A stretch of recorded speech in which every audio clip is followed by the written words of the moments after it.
Ibu bapak, saudara-saudari, rekan-rekan muda dan adik-adik, selamat malam. Kembali lagi kita akan melanjutkan membaca kitab Nabi Amos. Nabi Amos merupakan seorang nabi yang sangat-sangat peduli terhadap hak-hak orang kecil. Dan usahanya untuk menyadarkan kaum Israel dari kebobrokan moral sungguh-sungguh menjadi teladan bagi kita bagaimana cara untuk mencari Tuhan di dalam kehidupan.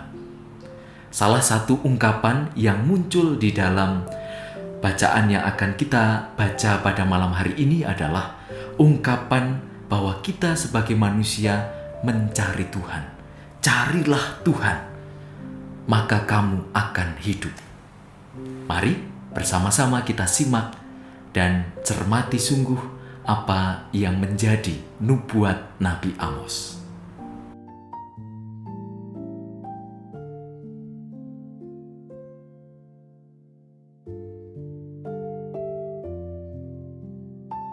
Rasa tenteram yang palsu. Celaka atas orang-orang yang merasa aman di Sion, atas orang-orang yang merasa tenteram di Gunung Samaria, atas orang-orang terkemuka dari bangsa yang utama, orang-orang yang kepada mereka kaum Israel biasa datang. Menyeberanglah ke Kalne dan lihat-lihatlah, berjalanlah dari sana ke Hamat yang besar itu, dan pergilah ke Gad orang Filistin. Adakah mereka lebih baik dari kerajaan-kerajaan ini? Atau lebih besarkah daerah mereka dari daerahmu?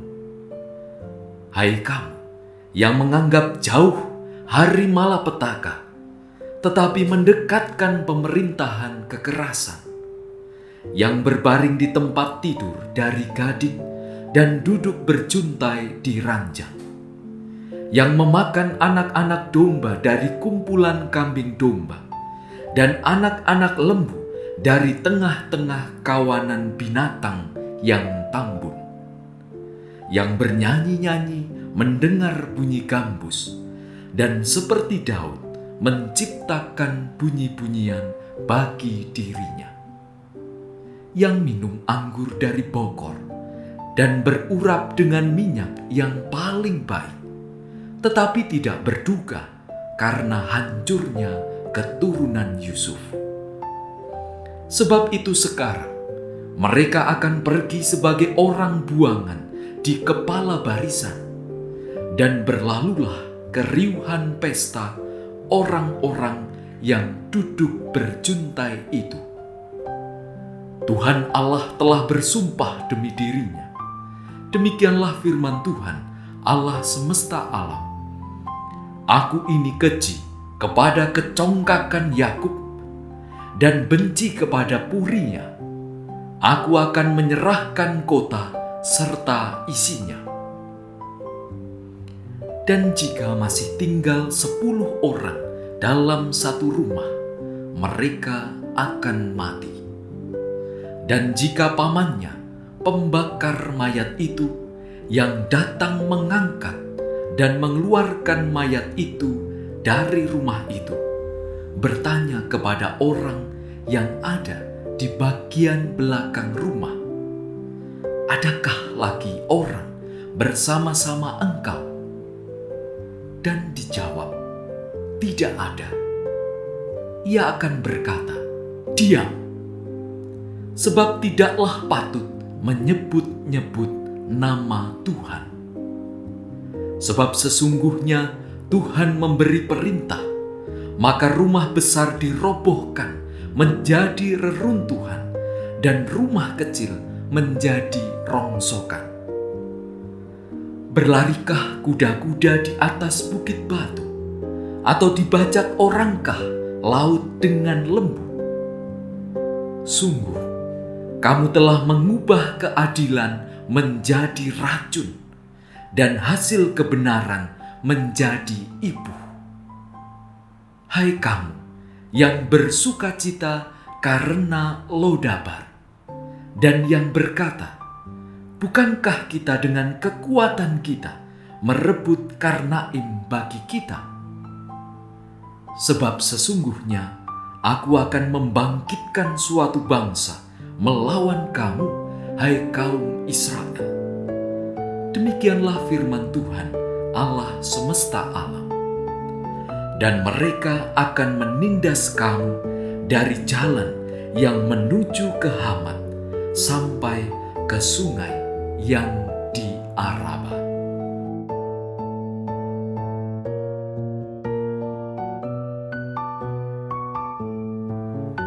Penglihatan pertama, belalang. Inilah yang diperlihatkan Tuhan Allah kepadaku. Tampak ia membentuk kawanan belalang pada waktu rumput akhir mulai tumbuh, yaitu rumput akhir sesudah yang dipotong bagi raja. Ketika belalang mulai menghabisi tumbuh-tumbuhan di tanah, berkatalah aku, "Tuhan Allah, berikanlah kiranya pengampunan. Bagaimanakah Yakub dapat bertahan? Bukankah ia kecil?" Maka menyesallah Tuhan karena hal itu. Itu tidak akan terjadi, firman Tuhan. Penglihatan kedua, api. Inilah yang diperlihatkan Tuhan Allah kepadaku. Tampak Tuhan Allah memanggil api untuk melakukan hukuman. Api itu memakan habis samudera raya dan akan memakan habis tanah ladang. Lalu aku berkata, "Tuhan Allah, hentikanlah kiranya. Bagaimanakah Yakub dapat bertahan? Bukankah ia kecil?" Maka menyesallah Tuhan karena hal itu. Ini pun tidak akan terjadi, firman Tuhan Allah. Penglihatan ketiga, tali sifat. Inilah yang diperlihatkannya kepadaku. Tampak Tuhan berdiri dekat sebuah tembok yang tegak lurus, dan di tangannya ada tali sifat. Lalu berfirmanlah Tuhan kepadaku, "Apakah yang kau lihat, Amos?" Jawabku, "Tali sifat." Berfirmanlah Tuhan, "Sesungguhnya aku akan menaruh tali sifat di tengah-tengah umatku Israel. Aku tidak akan memaafkannya lagi. Bukit-bukit pengorbanan daripada Ishak akan dilicin tandaskan, dan tempat-tempat kudus Israel akan diruntuhkan. Dan aku akan bangkit melawan keluarga Yerobeam dengan pedang." Amos diusir. Lalu Amazia, imam di Betel, menyuruh orang menghadap Yerobeam, raja Israel, dengan pesan. "Amos telah mengadakan persepakatan melawan tuanku di tengah-tengah kaum Israel. Negeri ini tidak dapat lagi menahan segala perkataannya. Sebab beginilah dikatakan Amos,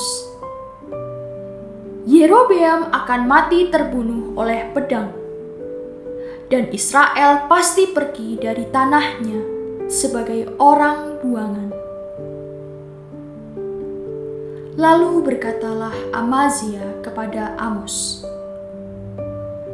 "Lihat, pergilah, enyahlah ke tanah Yehuda. carilah makananmu di sana dan bernubuatlah di sana. Tetapi jangan lagi bernubuat di Betel, sebab inilah tempat kudus raja, inilah bait suci kerajaan. Jawab Amos kepada Amazia, "Aku ini bukan nabi, dan aku ini tidak termasuk golongan nabi, melainkan aku ini seorang peternak dan pemungut buah ara hutan. Tetapi Tuhan mengambil aku dari pekerjaan menggiring kambing domba, dan Tuhan berfirman kepadaku, pergilah, bernubuatlah terhadap umatku Israel. Maka sekarang dengarlah firman Tuhan. Engkau berkata, janganlah bernubuat menentang Israel, dan janganlah ucapkan perkataan menentang keturunan Ishak. Sebab itu, beginilah firman Tuhan. Istrimu akan bersundal di kota, dan anak-anakmu laki-laki dan perempuan akan tewas oleh pedang. Tanahmu akan dibagi-bagikan dengan memakai tali pengukur. Engkau sendiri akan mati di tanah yang najis. Dan Israel pasti pergi dari tanahnya sebagai orang buangan." Penglihatan keempat, bakul dengan buah-buahan. Inilah yang diperlihatkan Tuhan Allah kepadaku. Tampak sebuah bakul berisi buah-buahan musim kemarau. Lalu berfirmanlah ia, "Apakah yang kau lihat, Amos?" Jawabku, "Sebuah bakul berisi buah-buahan musim kemarau." Berfirmanlah Tuhan kepadaku, "Kesudahan telah datang bagi umatku Israel. Aku tidak akan memaafkannya lagi. Nyanyian-nyanyian di tempat suci akan menjadi ratapan pada hari itu." Demikianlah firman Tuhan Allah. Ada banyak bangkai, kemana-mana orang melemparkannya dengan diam-diam. Peringatan terhadap orang yang mengisap sesamanya. Dengarlah ini kamu yang menginjak-injak orang miskin dan yang membinasakan orang sengsara di negeri ini, dan berpikir, bilakah bulan baru berlalu supaya kita boleh menjual gandum, dan bilakah hari Sabat berlalu supaya kita boleh menawarkan terigu dengan mengecilkan eva, membesarkan sikal, berbuat curang dengan neraca palsu, supaya kita membeli orang lemah karena uang dan orang yang miskin karena sepasang kasut, dan menjual terigu rosokan? Tuhan telah bersumpah demi kebanggaan Yakub, bahwasanya aku tidak akan melupakan untuk seterusnya segala perbuatan mereka. Tidakkah akan gemetar bumi karena hal itu, sehingga setiap penduduknya berkabung? Tidakkah itu seluruhnya akan naik seperti sungai Nil, diombang-ambingkan, dan surut seperti sungai Mesir? Gerhana matahari dan ratapan. Pada hari itu akan terjadi, demikianlah firman Tuhan Allah. Aku akan membuat matahari terbenam di siang hari, dan membuat bumi gelap pada hari cerah. Aku akan mengubah perayaan-perayaanmu menjadi perkabungan, dan segala nyanyianmu menjadi ratapan. Aku akan mengenakan kain kabung pada setiap pinggang dan menjadikan gundul setiap kepala. Aku akan membuatnya sebagai perkabungan karena kematian anak tunggal, sehingga akhirnya menjadi seperti hari yang pahit pedih. Lapar dan haus. Sesungguhnya waktu akan datang, demikianlah firman Tuhan Allah. Aku akan mengirimkan kelaparan ke negeri ini, bukan kelaparan akan makanan dan bukan kehausan akan air, melainkan akan mendengarkan firman Tuhan. Mereka akan mengembara dari laut ke laut dan menjelajah dari utara ke timur untuk mencari firman Tuhan, tetapi tidak mendapatnya. Pada hari itu akan rebah lesu anak-anak dara yang cantik dan anak-anak teruna karena haus.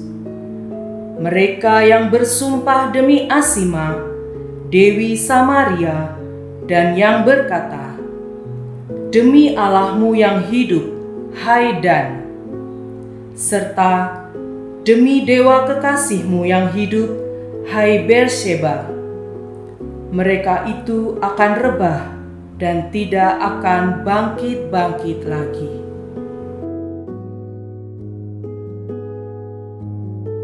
Penglihatan kelima. Tuhan dekat mezbah. Kulihat Tuhan berdiri dekat mezbah dan Ia berfirman, "Pukullah hulu tiang dengan keras, sehingga ambang-ambang bergoncang, dan runtuhkanlah itu ke atas kepala semua orang, dan sisa-sisa mereka akan kubunuh dengan pedang.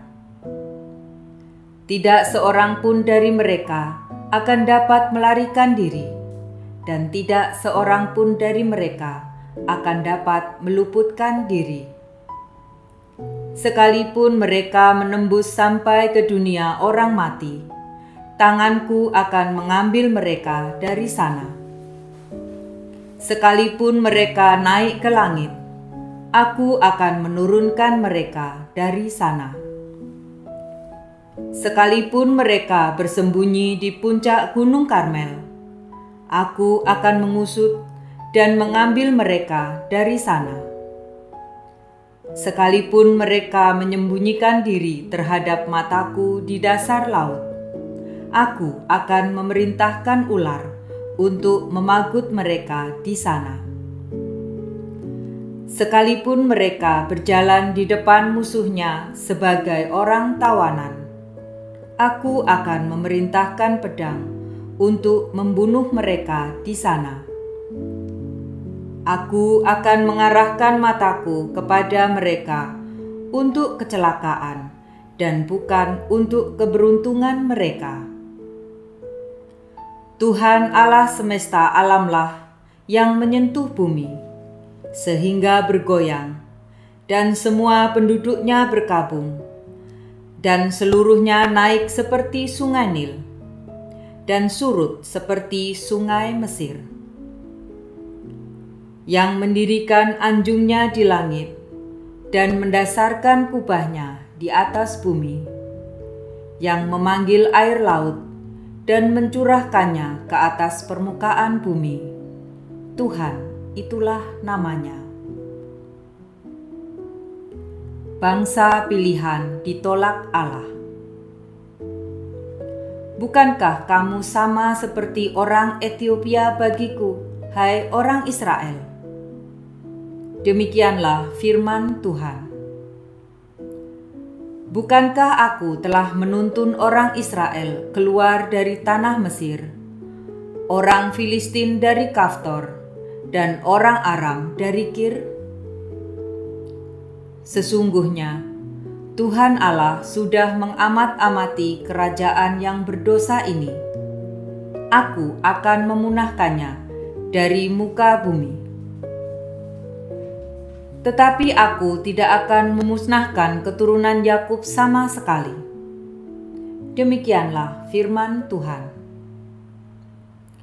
Sebab sesungguhnya aku memberi perintah, dan aku mengiraikan kaum Israel di antara segala bangsa, seperti orang mengiraikan ayak, dan sebiji batu kecil pun tidak akan jatuh ke tanah.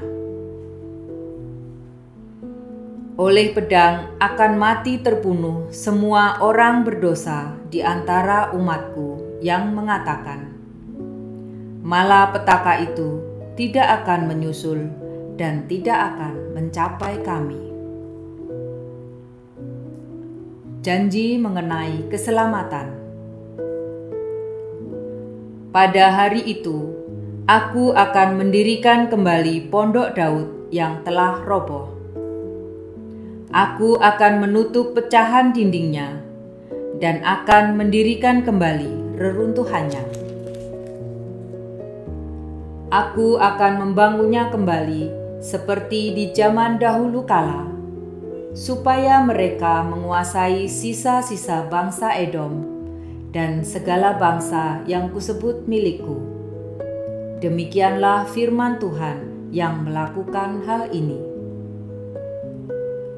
Sesungguhnya waktu akan datang, demikianlah firman Tuhan, bahwa pembajak akan tepat menyusul penuai dan pengirik buah anggur penabur benih. Gunung-gunung akan meniriskan anggur baru, dan segala bukit akan kebanjiran. Aku akan memulihkan kembali umatku Israel. Mereka akan membangun kota-kota yang licin tandas dan mendiaminya. Mereka akan menanami kebun-kebun anggur dan minum anggurnya. Mereka akan membuat kebun-kebun buah-buahan dan makan buahnya. Maka aku akan menanam mereka di tanah mereka, dan mereka tidak akan dicabut lagi dari tanah yang telah kuberikan kepada mereka. Firman Tuhan Allahmu.